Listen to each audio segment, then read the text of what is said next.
found this video. A lot of you have been enjoying the Master Samwise videos, and I also enjoy the Master Samwise video.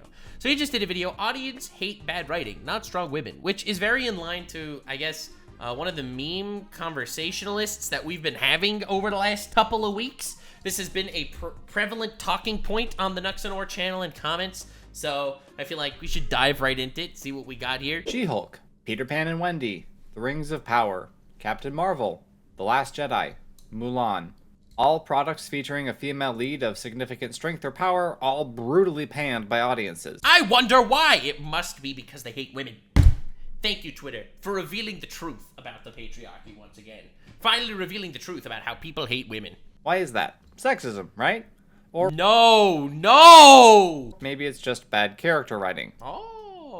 That's not to discount the awfulness of any actual hatred of female characters due to their gender, but it's quite apparent once you think about it that such hateful commentary only finds any significant audience if the wider, less spiteful viewing public dislikes the character for their own, more sensible reasons. Yeah, it's like, coincidentally, all of the female characters that get a lot of hate are bad characters. But I think we should focus on the fact that people are misogynists today.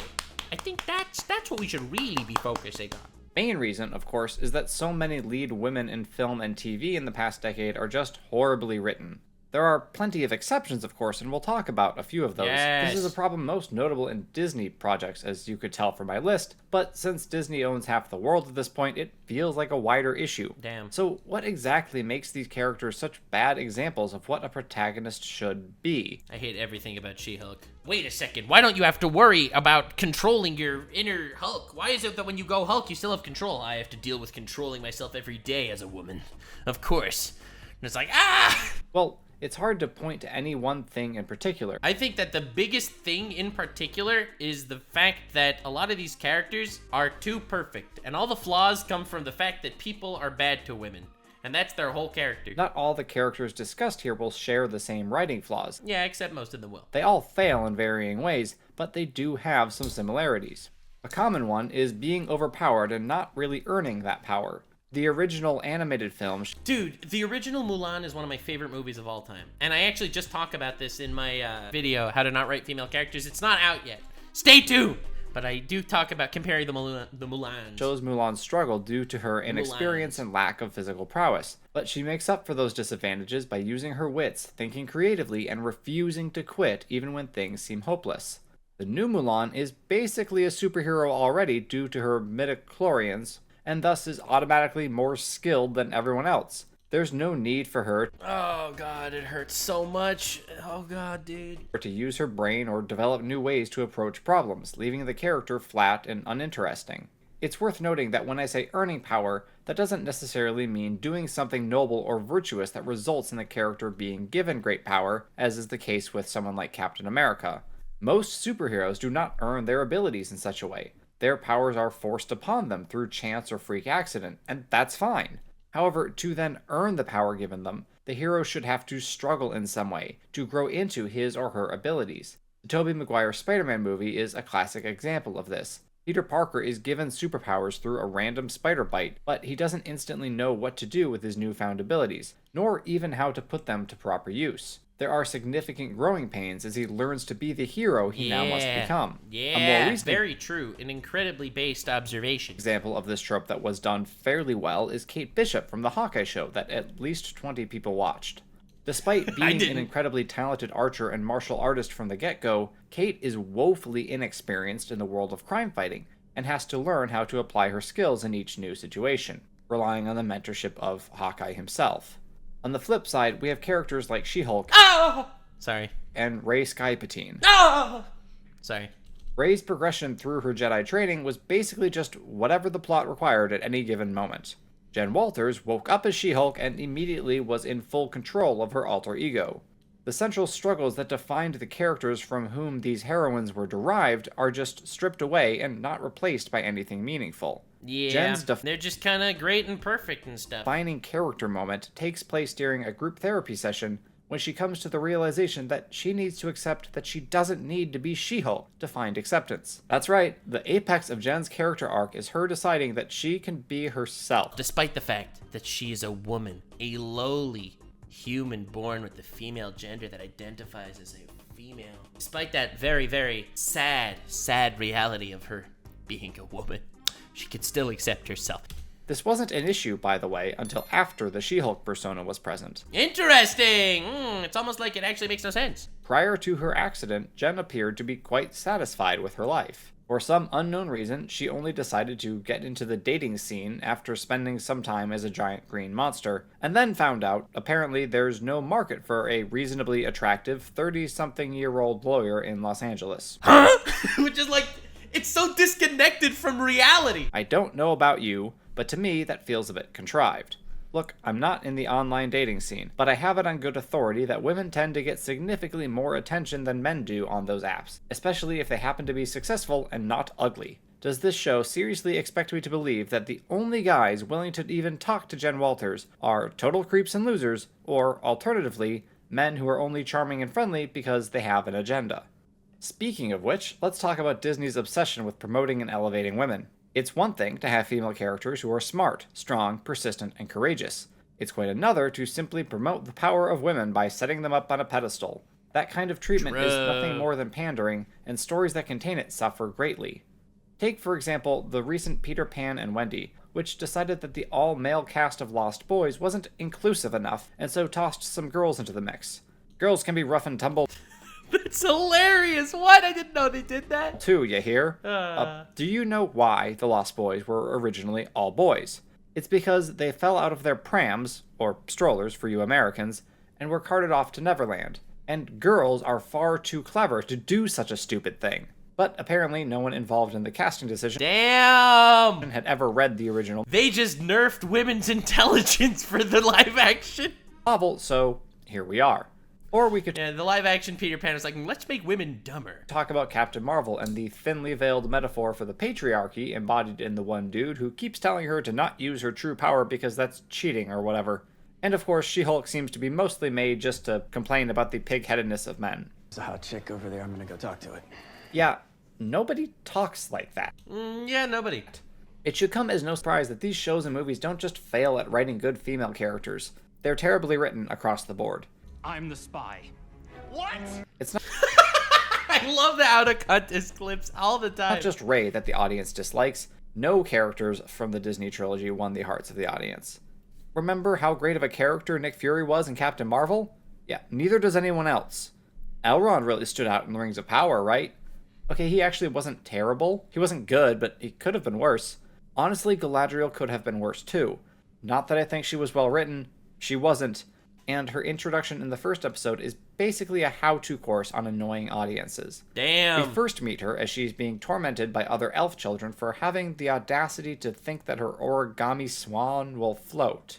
Not only does this display a severe lack of understanding of what elves are in Tolkien's Legendarium on the writer's part, it demonstrates a cheap trick that modern media like... Yeah, bro, you're not gonna argue with Master Samwise over here on Tolkien's elf writings. ...to use in order to attempt to make the audience like a character. Forced sympathy. The mantra goes something like this. Look, this character is being mistreated. You must then feel bad for her and like her. The correct response to that is, of course, why is this character being mistreated? For all we know, Galadriel was being a complete twerp just moments before this scene, and is totally deserving of having her boat sunk.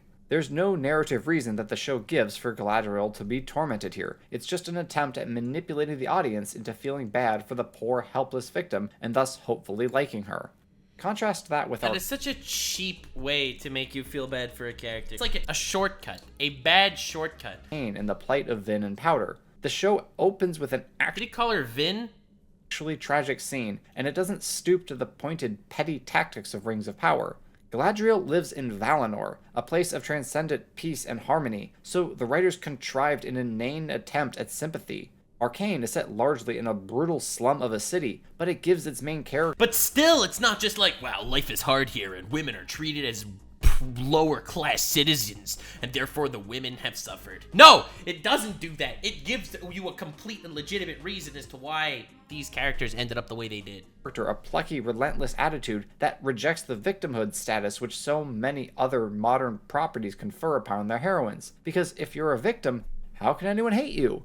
Well, it's pretty easy when you're incredibly smug and don't give a rat's ass about the safety of your troops. The me against the world vibes from Galadriel in the first episode are just so tired and overdone. We know she's going to be right about still being around because of course she is. She can take down the ice troll single-handedly because of course she can. However, that on its own would not necessarily be bad writing. Galadriel, because that is what the show calls her, is quite old and thus an experienced warrior. I'm willing to accept that this character has spent centuries in combat and thus is highly skilled and capable of such feats. What makes this scene so absurd is that all the other elves around her, these warriors hand-picked they get defeated by falling debris to exterminate Sauron and the remnants of his armies, are completely and totally hapless and helpless to the point that they might as well be a different species than their leader. It's totally fine to have protagonists who are supremely skilled, but it's a really poor choice to have the supporting characters be complete buffoons in order to showcase that skill. True. Galadriel might as well just be out there on her own. You ready for a wild example? Do you remember in Goblin Slayer, the main character is like really good at killing goblins, and he's in a group where he has to help them out a lot because he understands the way goblins think and live so much better than the people in his group. Now, despite the fact all the people in his group are arguably just as talented adventurers and fighters as he is, a lot of them are even better and stronger than him. He's just so much more skilled in dealing with goblins. He's more useful in specific goblin centered missions. See, that is a really wild example, but also how you make a main character be good and strong and, talented in a certain area because he is a specialist in that field, while also not making the side characters feel completely worthless and useless just to build them up. In fact, he's built up because all the other characters are so skilled, and yet they couldn't deal with the situation the way he did. Really, most of the examples I've listed tend to just do things solo. It is up to them and them alone to win the day. As in Captain Marvel and Mulan, all they really need to do is seize the power that is already within them, to throw off the shackles others would impose upon them, and victory is theirs. The dramatic shift between victimhood and total power is what these movies believe to be meaningful character work, but it's really just a violent swing from one extreme to the other, and neither end of the spectrum is healthy. There's a huge difference between having agency and being world-conquering forces of nature that only needed to shrug off the hands holding them down. Every character needs to struggle in order to be even somewhat relatable. And in these characters that are just completely perfect, I just don't feel that struggle. If you're going to write the hero of a story, a central character who ultimately is able to conquer the evil he or she faces, you need to make them earn it. That protagonist needs to struggle or even suffer as they the struggler, baby! Obtain the strength necessary to win the day. Ideally, they would find such strength through meaningful relationships, or by learning from those wiser or more experienced than them. Recent examples of this done at least fairly well: Rita Vertasky, a supremely skilled soldier having to work together with Tom Cruise's character, whose name I forget, to gradually establish a plan to win the war. Vi being motivated by love for her sister, relying on others in her fight, badly missing the guidance of her father figure. Bro, such a good show. Kate Bishop being mentored by Hawkeye as she realizes how ill-prepared she is for the world she has stumbled into. There are plenty of other examples of female protagonists who match that description, but I wanted to point out some from within the last decade to emphasize the point that audiences do not, by and large, just hate any strong woman on screen right now. Obviously not. I appreciate the takeaway here. Now, just the ones whose character arcs are flatter than the state of Kansas. Characters who need only flatter than Fifi's chest. That's how I say it, but I appreciate your metaphor as well. Only achieve self-actualization are not only boring and lack meaningful character work, they teach us awful lessons. The idea that all that is needed for success is to seize the strength and power already within you is a harmful notion that discredits the value of relationships, personal growth, and humility. You are sufficient, these stories tell their audiences. You don't need to change. Our heroes are supposed to inspire us, either by their ability to grow beyond their own flaws and failures, or, despite being paragons of virtue and goodness, still having to struggle against overwhelming odds and having to use their wits to be creative, to trust their team to win the day. If you're creating a character to just be perfect for the sake of showing how perfect characters could be, that is never going to be a relatable character, ever. Indeed, some of the most admirable characters in fiction, ones who do not suffer all that much personal growth due to having already attained great virtue, find themselves insufficient.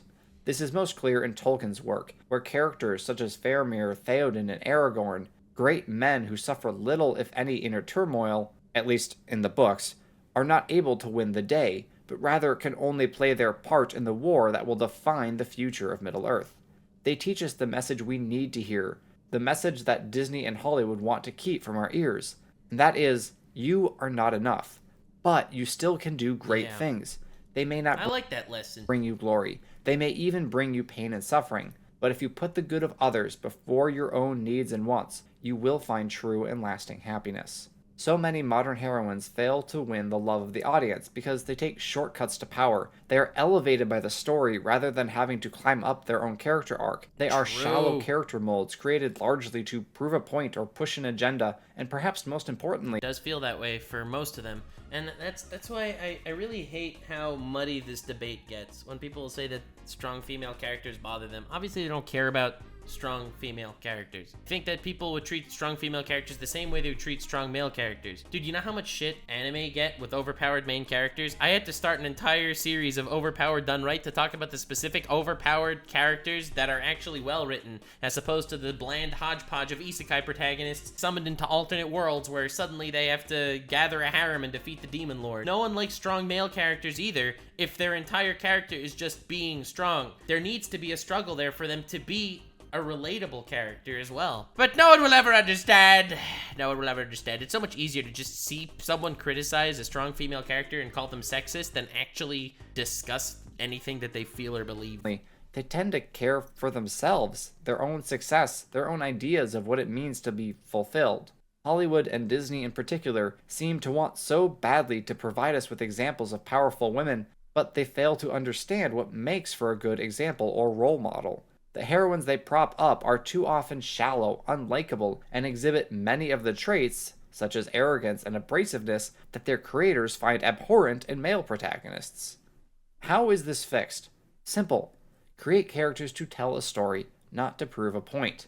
Either show Then you could prove a point with your story. flawed characters who have to grow and change to heal their inner wounds and overcome their shortcomings, or give us paragons of virtue who have to struggle, sacrifice, and suffer due to the evil they face. But most importantly, write characters whose defining moments do not come as they realize their own worth and value, that they themselves are sufficient, but rather as they decide to take selfless action for the good of others. Another important point that I think is worth mentioning is I feel like the lesson that you are not sufficient is always such a more powerful lesson than the lesson that you are sufficient. Because yes, you have to believe in yourself. And yes, you have to realize that you are good and you are worthy and you deserve treatment and rights and all that good stuff, right? Sure. Being yourself doesn't make you great. I think being yourself is the bare minimum to be healthy, but I don't think it makes you great. It's when you try to be better than who you are that makes you great. I can't carry it for you. But I can't carry you! Dude, every time I see that scene, it's like, right in the heart. Well, those are all my rambling thoughts on the matter. I hope we see lots more characters like Vi, Kim Wexler, Rita Vertasky, and Evelyn from the Quiet Place movies. I don't know what that is. I just realized two of those characters are played by Emily Blunt. No surprise there, considering her publicly stated thoughts on the strong female lead trope. Hey. Anyhow, let me know your thoughts and opinions, and I will see you in the next one. That was a good video. I like the take. I like the take. What can I say? I like the take. Like, subscribe, and follow me on Twitch. Stay weird, fam.